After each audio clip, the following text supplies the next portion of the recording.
after we lost to Portland in the NCAA tournament, I took some time off, relaxed, like I said, kind of rejuvenated my body and my mind, and just kind of sorted things out and started training really hard for a couple of the WPS combines that were going to happen in January right before the draft. And so my teammate Brittany Galindo and I decided to fly out to the Philadelphia Independence Combine together. We roomed together and trained together, worked really hard, we both performed really well, and got called back for the training camp for preseason. And then unfortunately, the day after we found out that we got called back, we learned that WPS was actually going to go on a hiatus for the year 2012, which was pretty devastating. Neither one of us really knew what we were going to do or where we were going to go from there. So, I mean, we were crushed, and it's hard. You know, it's one of the things about being a female athlete is stuff like this happens and you don't really have many other options. So it was hard to kind of let it sink in, and Brittany went on to do other things, and I just decided that I was going to hang out in Corvallis and finish school and see where that took me. When getting ready for the combine, I was doing a lot of running. I actually minimized my weightlifting. I wasn't lifting a whole lot, but like I said, I started the P90X routine, so I was doing that on a regular basis. It's a daily workout program. But I was doing a lot of running. I was still training for the half marathon, and I was also working out with my goalkeeper coach, Michelle Voiland. So basically it was like 3 workouts a day, which is getting pretty intense, but like I said, when the combine came around, I felt really prepared. I was really fit, both mentally and physically ready to go. When I was growing up playing soccer in Southern California, there wasn't a professional soccer league for women. So as far as I knew, my only option really was either I was going to make the national team or I was going to go play in another foreign country. So just a few years ago is when the WPS was formed, and so it was around that time that I really started setting my sights on playing professional soccer after college. So it was something that really developed recently in the past 3 or 4 years, which is why I guess it was so frustrating that the league ended up falling apart right before I got my chance. In terms of me, myself personally, being ready to be a professional athlete, I've always wanted to push myself to that next level, and I've always thought that physically or mentally, whatever kind of athlete I want to be, I could do it. And so really just having the confidence that I do, playing at such a great program with great teammates and great coaches, I just feel like I have the tools now to, you know, become a professional athlete and push my body to the next level. And there wasn't really a turning point so much as it was just this whole journey has really led to feeling like I'm ready for this and I can do it.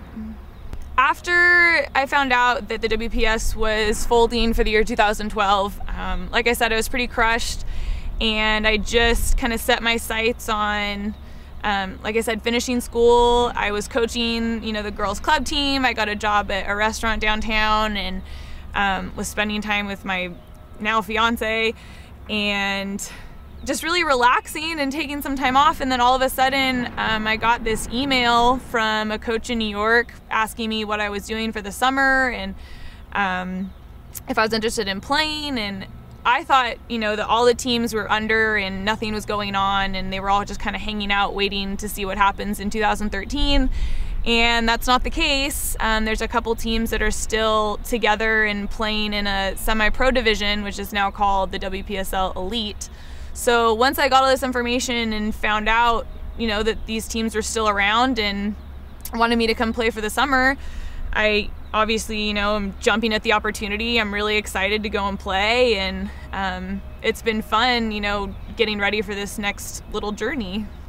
I'm going to Buffalo, New York. The team itself lives and trains in Buffalo, and then our home field facility is actually in Rochester, which is about an hour away. But so Buffalo's right there on the lake. It's not known for having, you know, the best weather in the winter, but I'll be there in the summer, so it's okay.